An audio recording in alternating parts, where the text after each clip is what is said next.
The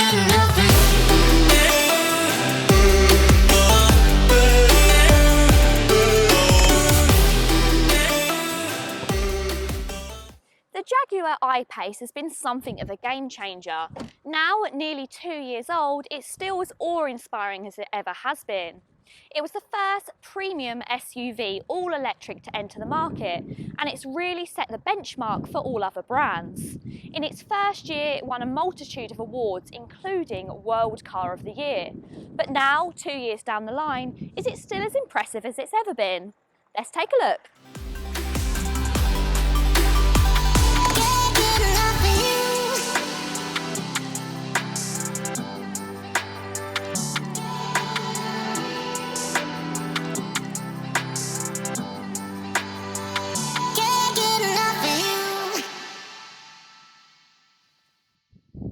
SUVs might not be your thing, but there's no denying that this is a stunning looking car. The model that I have here is the SE, which sits in the middle of the lineup, above the S but below the HSE. It's finished in the optional Firenze red, hope I'm saying that right, which looks absolutely amazing gleaming in this sunlight. It also has an optional black pack, which gives you a black gloss grille, black inserts and also the black side skirts. Now, one thing you'll notice about the I-Pace is it has a slightly shorter nose than a lot of the Jaguars. And that's because Jag wanted it to stand aside from the rest of the lineup. And with no engine, it means that they can change it slightly. You've also got the addition of this very nice bonnet scoop, which serves no real purpose to cool the battery, but does make the car look much more aggressive and mean. There's no missing these 20-inch alloy wheels.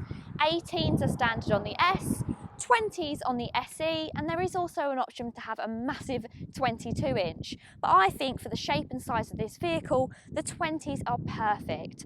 Ours are also finished in the optional gloss black. Coming further down the car, you've got automatic folding mirrors, and then you've also got these very nice door handles, which sit completely flush to the vehicle when it's locked, and when you want to get in, they'll pop out.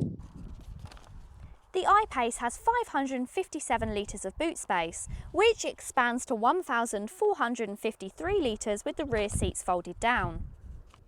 Once you fold down those rear seats, you do nearly have a completely flat load bay. That's if you can take the time to move the headrests out the way. And that's brilliant for carting around large, long, heavy items. Plus, it does have a powered tailgate, because who wants to use their arms when they're paying £60,000? The I-Pace moves Jaguar's cabin design on significantly. The inside of the I-Pace isn't nearly as future-gazing as a Tesla. You still have several inches of screen split over 3 displays, but also physical buttons. There is more of a conventional centre console between the front seats, but it houses a ventilation system and is incorporated in a way that it makes it easy to access the touchscreen infotainment system and various controls arranged neatly on it. Despite the I-Pace being formerly known as an SUV, you actually sit much lower down and it feels more like a premium hatchback. It's snug and reclined, which is surprising when comparing it to its rivals such as the Audi e-tron, where you sit rather high. But one thing that does do is it adds to the sporty drive of this car and really makes you feel connected to the road.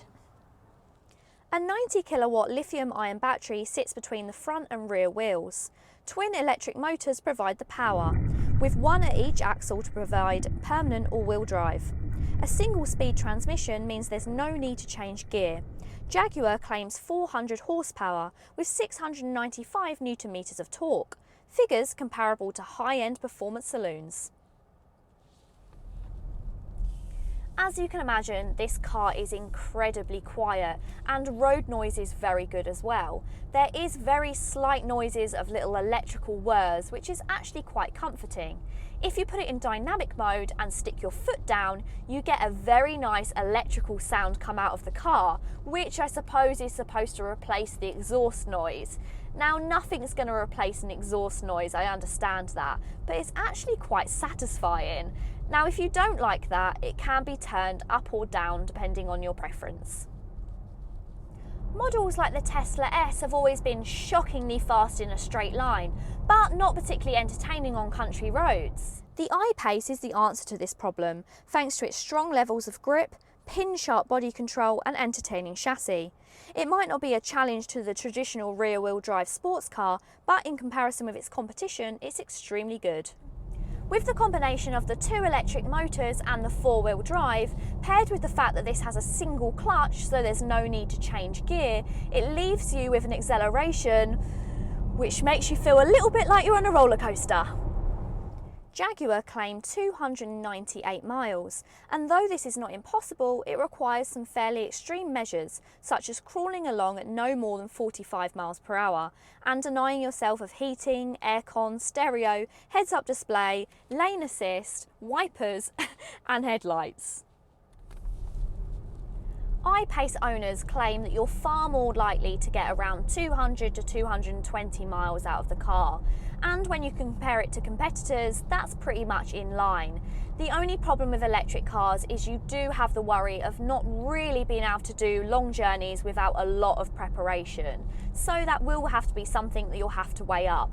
As a second car, I think it's brilliant. Okay, so we've established that the I-Pace is a really quick car, but it's also super fun to drive. Now let's talk about the boring but important stuff, and that's the charging. So if you're going to charge this car from a 50 kilowatt charging station, most commonly found at service stations, then it's going to take you around 85 minutes from a 0% to 80% charge.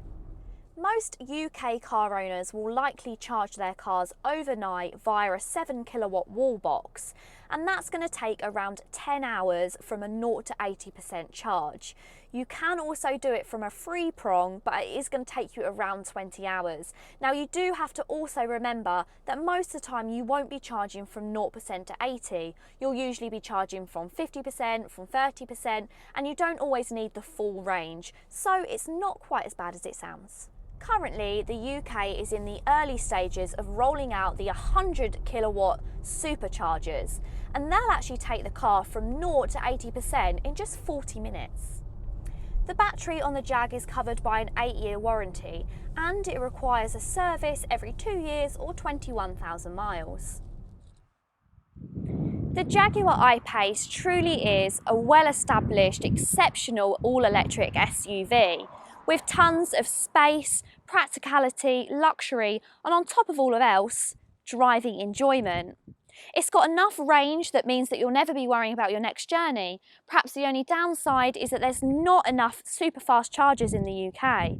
But what's the difference between a 20-minute charge and a 40-minute charge? That wouldn't put me off recommending this vehicle. Thank you so much to Jaguar in Ipswich for lending me the stunning I-Pace for the weekend. They've put me together a personalised offer that is only available to my followers. So if you want to see what that is, I'll pop it in the description box. Thank you so much for watching. If you've enjoyed this, please give it a massive thumbs up and subscribe to my YouTube channel and hit the bell notification if you never want to miss another video from me. Thank you so much for watching. Until next time, bye.